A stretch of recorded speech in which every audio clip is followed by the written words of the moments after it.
Sebelum lanjut ke cerita, jangan lupa like dan subscribe supaya tidak ketinggalan kisah-kisah menarik lainnya. Selamat berjumpa lagi kawan-kawan, para pemburu kisah. Malam ini bertemu kembali kita dalam My Story Zone. Jangan lupa siapkan headset, siapkan kopi. Tapi kalau ke belakang jangan pernah pergi sendiri. Oke, nantikan cerita kami.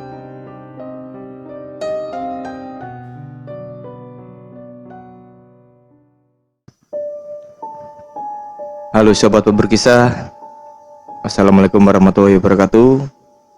Jumpa lagi di Mystery Zone, kumpulan cerita-cerita misteri dari para kontributor maupun pengalaman pribadi. Dengan saya Pak Jack, dan yang pasti di sebelah saya ada Kang Surya, Pak Jack. Gimana kabarnya Kang Surya? Ya, kabar baik Pak Jack. Suasana agak dingin ya hari ini. Benar. Nah, ini Kang Surya sudah menyiapkan satu cerita buat kalian para pemburu kisah. Kisah ini sebenarnya cerita lama Kang Surya ya. Iya betul, cerita lama. Cerita masa kanak-kanak, Pengalaman pribadi nih. pengalaman pribadi. Nah, untuk lebih lanjut, monggo Kang Surya, silakan diceritakan. Oke, terima kasih Pak Jack. Jadi ini sebenarnya ya seperti janji saya dulu yang waktu-waktu awal kita berkisah dulu ya Pak Jack ya. Mungkin ada saatnya saya juga akan bercerita pengalaman pribadi, dan ada saatnya juga kita menceritakan pengalaman dari orang-orang atau bahkan mengundang tamu yang mau berkisah gitu ya. Nah, kebetulan kesempatan kali ini mungkin ya saya ingin berbagi sebuah kisah di masa kecil ini. Jadi ini kejadian ini kira-kira tahun berapa Pak Jack ya? 90-an kayaknya. Masa kecil kita tahun 90 ya. Iya, jadi kita masih masa kanak-kanak gitu. Nah, waktu itu seperti biasa kalau aktivitas malam itu kan setelah pulang mengaji, setelah isya itu kan kita nggak langsung pulang. Jadi ya mungkin bermain bersama teman-teman, entah itu main main perang-perangan, mungkin main loncat tali buat yang cewek-cewek, juga main gobak sodor, banyak lah pokoknya. Nah, kebetulan waktu itu saya dan teman-teman lagi saat itu musimnya permainan itu Pak Jack, kayak biasanya kan ada pasar malam itu, secara nggak langsung barang-barang mainan anak-anak yang dijual di pasar malam itu kan selalu up to date dari tahun ke tahun. Jadi ada eranya ketika jualan mainan, misalkan pedang-pedangan, ya kita semua main pedang-pedangan yang bisa menyala gitu, dikasih lampu. Ada kalanya lagi musim main boneka-boneka wayang gitu ya, kita beli dan mainan itu semua. Jadi secara nggak langsung lifestyle kita anak-anak pinggiran kota kecil di Jawa Timur ini selalu ya nggak jauh beda dari lifestyle apa yang ada di televisi, sama juga lifestyle yang dijual, mainan yang dijual di pasar malam yang tiap tahun selalu berganti. Nah, kebetulan waktu itu ada permainan yang saat itu lagi musim, sebenarnya nggak saat itu sih, dan itu tiap tahun selalu musim itu kita mainan kayak tembak-tembakan itu Pak Jack. Jadi ada mainan kayak pistol-pistolan dan lain sebagainya, itu yang kadang-kadang kalau ada tombolnya, pelatuknya ditarik itu berbunyi dan lampunya juga menyala gaduh. Nah, itu sangat menyenangkan lah, walaupun hanya bersumber dari baterai kecil gitu. Nah, waktu itu kami semua sekitar jam 8 malam sepulang mengaji itu berkumpul bersama teman-teman. Jadi malam itu kami rencana bermain perang-perangan. Jadi dari sekian banyak anak itu kita bagi menjadi 2 grup. Ya kira-kira masing-masing 6-7 anak lah. Itu ada grup yang di sisi jalan sebelah barat sama grup di sisi jalan sebelah timur. Nah, di sepanjang jalan belakang rumah saya dulu itu kan bentuknya masih tanah. Jadi ya kalau sekarang mungkin sudah paving, sudah aspal, mungkin sudah sudah di cor beton atau apa. Kalau dulu itu masih tanah biasa, tanah yang seperti urukan pasir tapi padat banget, dan itu bisa bermain berlarian tanpa takut jatuh gitu. Nah, akhirnya kita bermain di sepanjang jalan itu, bermain perang-perangan, yang mana kita itu terbagi dari 2 grup, dan nanti pada suatu kesempatan salah satu grup itu bertahan di benteng, salah satu grup lagi itu menyerang, jadi gantian. Nah, waktu itu kebetulan saya dan teman-teman itu berencana kita bertahan di rumahnya. Waktu itu ada tetangga, ya sebut saja namanya Mbah Jo gitu aja ya. Nah, kita nanti bertahan di rumahnya Mbah Jo aja gitu. Nah, saya waktu itu masih ingat kenapa kok saya dan teman-teman memilih di sana. Karena rumah beliau ini adalah rumah kuno, rumah bangunan kira-kira tahun 50-an. Jadi rumah itu bentuknya seperti pendopo yang memanjang gitu. Dia punya teras dengan pilar-pilar yang sangat bulat, tinggi dan kokoh sekali. Area terasnya itu mungkin lebarnya dari kiri ke kanan itu ada 10 meter itu Pak Cek. Nah, baru di dalam teras itu ada ruang tamu dengan pintu tengah yang sangat besar, dibagi ruang tamu kiri, ruang tamu kanan. Jadi ya rumah-rumah zaman dulu lah, seperti rumah peninggalan Belanda gitu. Halaman depannya itu sangat luas, ya bisa buat bermain voli kalau menurut saya. Cuman di sekeliling halaman itu banyak sekali pepohonan, baik itu pohon pisang, pohon mangga yang kecil-kecil, terus ada juga tanaman-tanaman kayak pucuk merah, bunga melati dan lain sebagainya. Nah, di situ memang kita sebenarnya antara berani dan takut, karena di situ identik dengan tempat yang agak menyeramkan kalau zaman saya dulu. Karena halaman seluas itu dengan pagar yang tembok pendek, pasangan tembok batak, tembok pendek itu dengan tanaman bunga melati yang memanjang membentuk pagar itu, hampir tidak ada penerangan sama sekali. Hanya di teras yang di dalam rumah, teras depan rumah itu saja yang ada penerangan. Jadi ya memang gelap sih, tapi bagi anak-anak seumuran kita ya sangat menyenangkan lah bisa bermain di halaman seluas itu, yang mana tanahnya juga masih tidak ada batu-batunya gitu, tanah pasir yang padat tapi sangat menyenangkan gitu. Nah, pada waktu itu kita sepakat kita nggak usah menyerang dulu lah, kita tunggu grup sebelah menyerang gitu. Ya sudah, kita tunggu. Nah, akhirnya kita mengambil posisi bersiap mencari tempat bersembunyi, mungkin di antara sela-sela pohon pisang, mungkin di balik pagar, atau mungkin berlarian ke teras dan bersembunyi di kolong-kolong meja dan kursi dari rotan itu, atau bahkan ada yang nekat memanjat pohon mangga dan naik di atasnya. Tapi anehnya teman-teman di ujung ini kok nggak datang-datang ya. Apa tadi mereka tiba-tiba memutuskan pulang karena sudah terlalu malam gitu.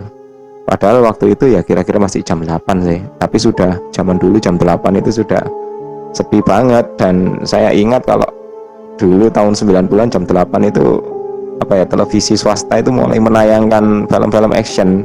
Khawatirnya, wah, apakah anak-anak ini pulang ya? Akhirnya kita, karena terlalu lama menunggu, nah teman saya yang satu ini kan agak sambil iseng-iseng gitu, itu dia memainkan pistol-pistolannya dan juga membawa pedang-pedangan itu. Dia itu memutar-mutar, memukuli daun, ya sekedar iseng sih. Sampai akhirnya dia itu ke depan di area pagar yang terdiri dari pasangan bata dan juga tanaman melati rumpuk itu Pak Jack ya. Jadi melati yang kalau di sini kelopak bunganya itu bertumpuk-tumpuk dan gemuk gitu.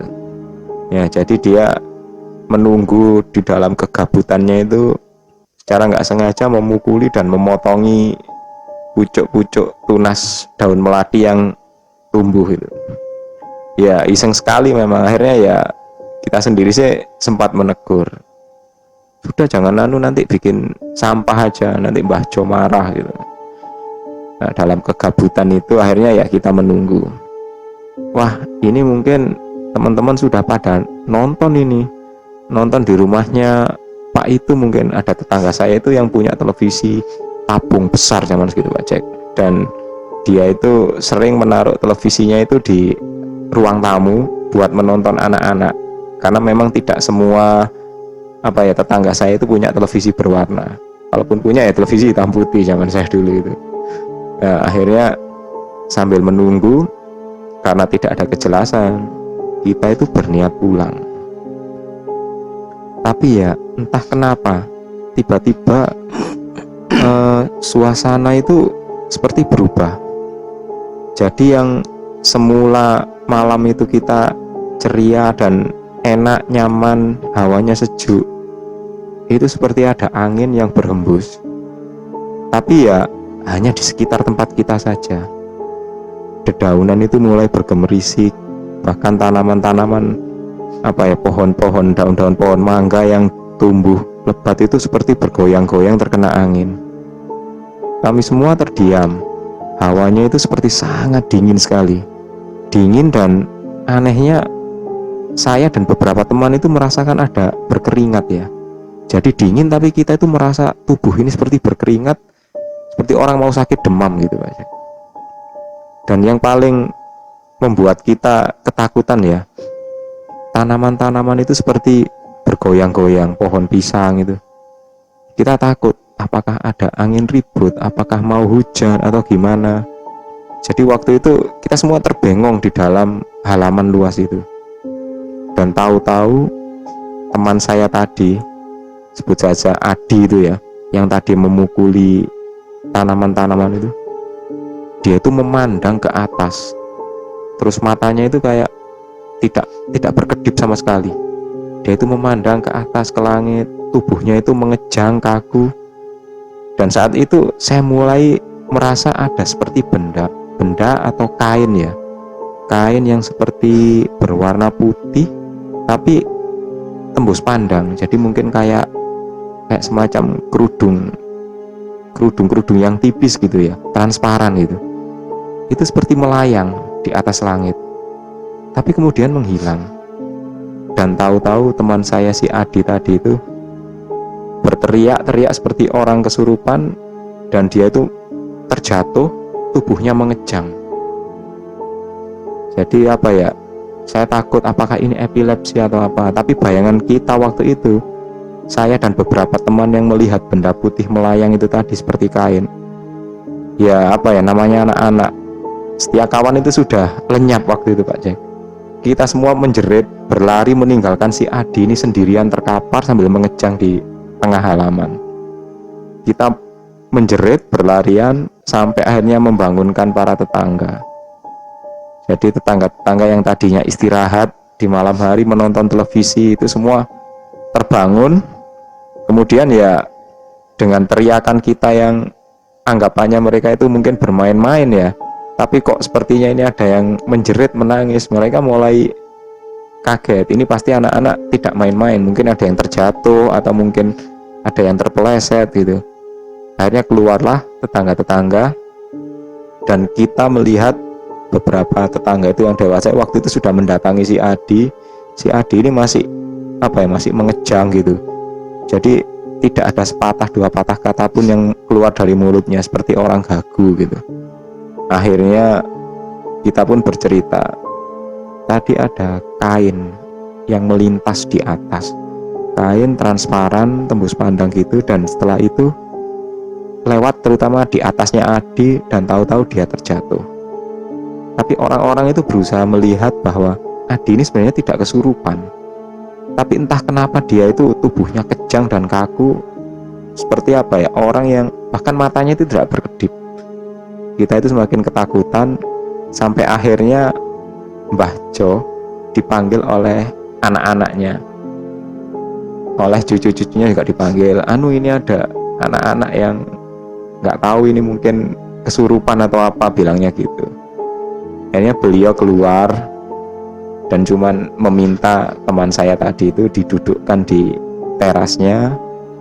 Lalu entah bagaimana dia cuman mengambilkan air, disuruh minum, dan si Adi langsung lemas badannya.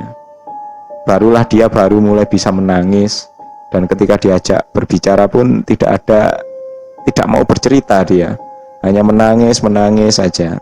Akhirnya oleh orang-orang kami pun dimarahi, disuruh pulang. Sudah pulang, sudah malam, ini sudah jam 8 ya, padahal jam 8 itu ya zaman saya dulu ya malam, tapi masih bisa nonton TV. Akhirnya ya kita disuruh pulang semua.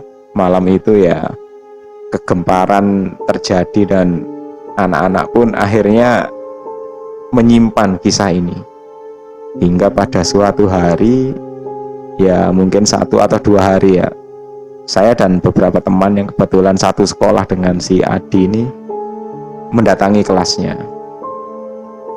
Di waktu istirahat ya kami ajak ngobrol, sebenarnya apa sih yang terjadi, kamu kesurupan siapa, waktu itu saya bertanya. Dan akhirnya dengan berani dan dengan tekad si Adi ini pun akhirnya bercerita. Jadi waktu itu seolah-olah ada angin yang bertiup di area halaman itu. Dan kenapa kok teman-teman semua ini tidak melihat? Teman-teman hanya melihat sebuah kain yang terbang. Tapi bagi Adi itu adalah pemandangan yang sangat berbeda.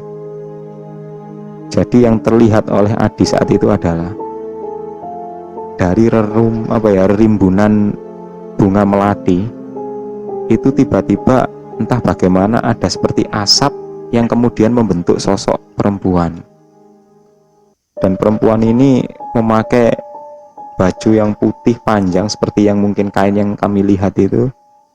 Tapi yang mengejutkan adalah wajahnya itu putih pucat seperti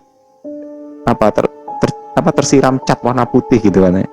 Cuman matanya memerah dan rambutnya yang hitam itu bergerak-gerak seperti terkena angin. Dan dia itu terbang melayang mendekati Adi, dan tangannya itu tidak berhenti-henti menunjuk ke arahnya. Dan ketika sosok itu sudah menubruk Adi, dia pun langsung terjatuh. Akhirnya kejang, tubuhnya kaku semua. Dia tidak bisa berkata apa-apa karena sosok itu setelah menubruknya itu seolah-olah ikut menindih di atasnya, dan mereka sempat bertatap mata yang sangat lama sekali. Hingga Adi pun sempat trauma sampai 1-2 hari, dan kemudian baru beberapa hari itulah dia mau bersekolah. Nah, bayangan sosok itulah yang akhirnya membuat Adi itu ya seperti itu, mengalami hal seperti itu. Tapi anehnya yang terlihat oleh saya dan teman-teman lain ya hanya sebuah selembar kain transparan yang melayang, dan kemudian teman saya jatuh. Hanya itu yang terlihat. Mungkin sepertinya sosok itu memberi peringatan kepada dia ya, supaya tidak bermain-main dengan merusak tanaman. Bisa jadi dia muncul dari sana, mungkin itu tempatnya dia berteduh selama ini. Gitu Pak Jack. Iya, bisa jadi seperti itu Kang. Karena kemungkinan besar makhluk itu berdiam di tanaman melati tadi, dan diganggu sama anak-anak ini, merasa terganggu lah. Karena setidaknya tadi di waktu bermain kan Adi juga merusak ya, ada keisengan karena gabut tadi kan. Iya. Oke, terima kasih para sobat pemburu kisah telah menyimak kisah ini. Dan jangan lupa untuk like, subscribe, dan tinggalkan komentar di bawah. Oke, jangan lupa. Assalamualaikum warahmatullahi wabarakatuh. Bye bye.